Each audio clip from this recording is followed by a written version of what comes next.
త్రినేత్రుడే నేత్రం తెరిచాడన్న సమాచారంతో మహాదేవుని దర్శించడానికి భక్తులు తండోపతండాలుగా తరలివచ్చారు.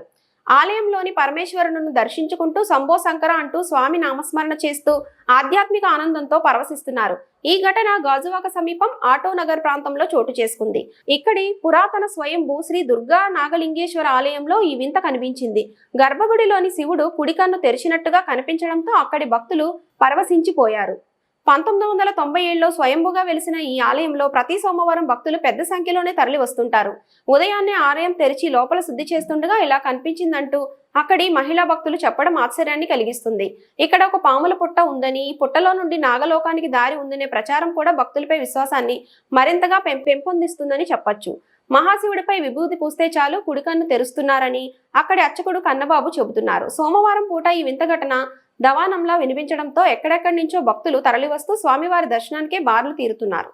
అండి నేను కొద్ది దూరం నుంచి వచ్చేదానండి ఇక్కడ గుడికి. ఒక 7 సంవత్సరాల నుంచి వస్తున్నానండి ఈ గుడికి. ఫస్ట్ అద్దెకుండేదాన్ని, అద్దెకించి సొంత ఇల్లుకి వచ్చానండి నేను. ప్రతిసారి మేము ఇక్కడ క్లీనింగ్ చేస్తాము, ఏ రోజు కూడా మాకు అలా కనపడలేదండి. ఈ రోజు మాత్రం తెల్లవారుజామున 5:30 ఆ టైంకి కనిపించారంట. అమ్మ నాకు ఫోన్ చేశారు, ఇలాగో కనిపించారమ్మా రాజేశ్వరా అంటే వచ్చానండి, చూశానండి.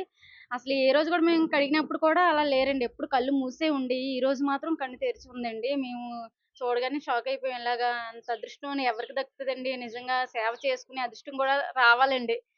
ఎంత కష్టం వచ్చినా సరే ఆ తల్లికి వచ్చి చెప్పగానే నెరవేరిపోద్దండి. ఈ వీక్ మొక్కుకుంటాను, నెక్స్ట్ వీక్ అల్లా నాకు అది జరుగుతుందండి. అది ఆ వస్తువు అవనివ్వండి, ఏదైనా అవనివ్వండి, గోల్డ్ అవనివ్వండి, ఏవైనా సరే జరుగుతుందండి. అందుకే నేను ఎప్పుడు తల్లిని ఖచ్చితంగా నమ్ముతానండి నేను.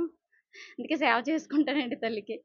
ఈరోజు కూడా ఆ నాకైతే మంచికే వచ్చారు అనుకుంటున్నానండి. ఈరోజు మండే, సోమవారం ఖచ్చితంగా ఆ దేవుడిని ప్రతి ఒక్కరూ కొలుస్తారు కదా! అలా ఈరోజు మంచే జరుగుతది అనుకుని వచ్చారు అనుకుంటున్నానండి. మంచి చేయడానికే వచ్చారు అనుకుంటున్నాను నేను. ఈరోజు ఆయనకి ఇష్టమైన రోజు. అందు గురించే వచ్చారేమో మంచి జరగడానికి అనుకుంటున్నానండి. చూడలేదండి. ఇంతకుముందు ఎప్పుడు చూడలేదండి. ఒకసారి విభూది వచ్చిందంటండి. తర్వాత అక్షింతలు వచ్చాయంట. నేను ఇది మూడోసారి చూడడం అయితే. నాకు తెలీదు అప్పుడైతే. నేను అప్పటికి రాలేదు. ఇప్పుడు ఇది ఈ పుట్టకి ఇక్కడ ఏముందంటే పార్వతి పరమేశ్వరుల కల్లో కనిపించి గుడి కట్టమని చెప్పేసేసి అన్నారండి. అన్న తర్వాత అప్పుడు చిన్న గుడి కట్టాం. గుడి కట్టిన తర్వాత స్వయంభూలింగాలుగా వెలిసేవి ఉన్నాయి గనక అలా భక్తుల దయ వల్ల అందరూ కూడా డెవలప్ చేసుకొని గుడి కట్టారు.